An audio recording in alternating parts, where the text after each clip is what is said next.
Right, in this video we're going to introduce you guys to using this program called Scratch, and we're going to make a simple game.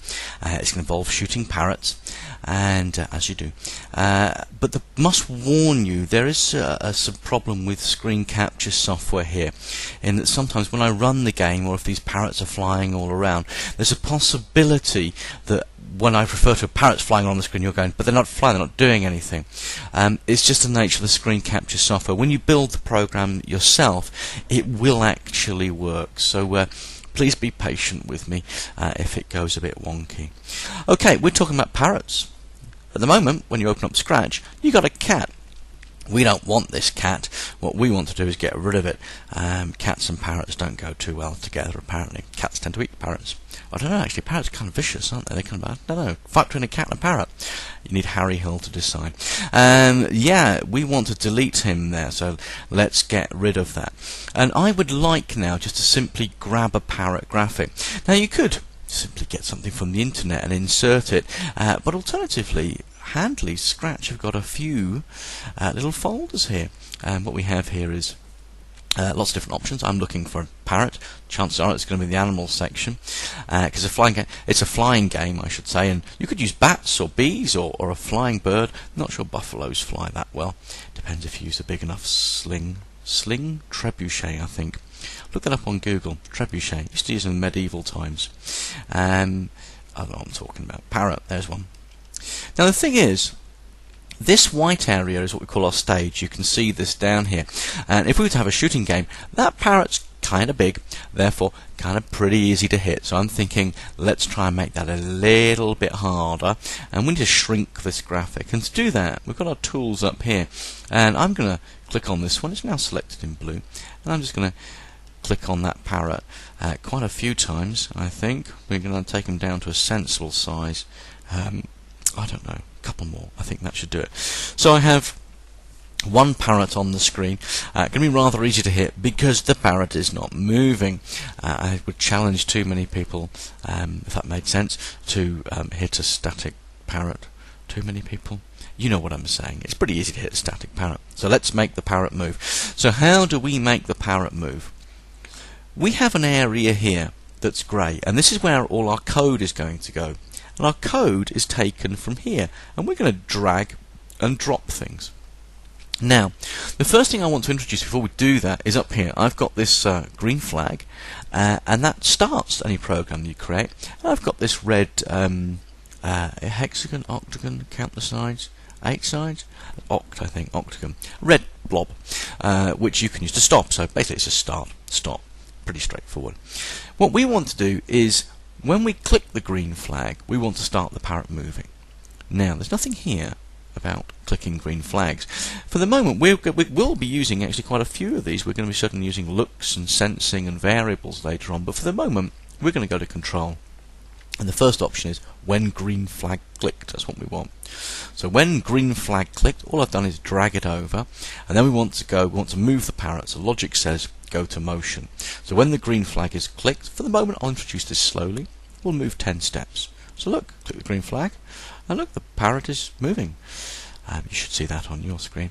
Parrot's moving, and let's keep clicking. And yes, that's kind of a rubbish game. And it gets to the edge, look, and then he doesn't go any further. Don't really want to be clicking that green flag all the time, do we? That wouldn't make much of a game. If you're trying to shoot and you're going to press the green flag all the time, a bit rubbish. So I'm thinking what I could do is drag this out of the way.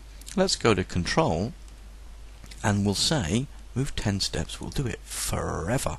And this all slots together just like a jigsaw. Now when I press the green flag, watch the parrot. Ooh, there he goes, until it gets to the edge. Oh no, it gets to the edge, and he's going, I can't go any further. I've hit the edge of my world. Would make sense to do something when it hits the edge.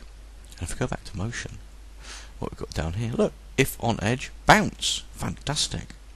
Put that in there. Great. Let's run that again. Look at the parrot's bouncing every time he hits the edge.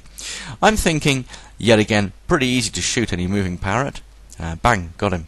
And bang, got him again. 2 for the price of 1. So I'm thinking what we really should do is try and make the parrot move around a little more. on the screen. So what I'm going to do is I'm going to introduce now this one, turn 15 steps, 15 degrees, not 15 steps, turn 15 degrees. So what's going to happen in theory is the parrot should move 10, then turn, move 10, then turn, move 10, then turn, if on the edge bounce. You get the idea. Let's move the parrot back to the middle. He's upside down. It's an Australian parrot. I press that, and look, he's going round and round and round and round, and he's never going to reach that edge, is he? Pretty easy to shoot that parrot, I think. Going to get dizzy as well, I would have felt. Yeah, so what do we want to do? Well, if we move 20, what happens is that the parrot will fly in a bigger circle. And look, he did hit the edge there once, and then he's just going round and round and round and round. What would be nice, I hope you saw it going round and round, and I think you will do. I think it's only when I introduce multiple parrots that the screen just goes, I can't deal with this anymore. Let's reduce the degrees. Let's make it 5. Now we run it.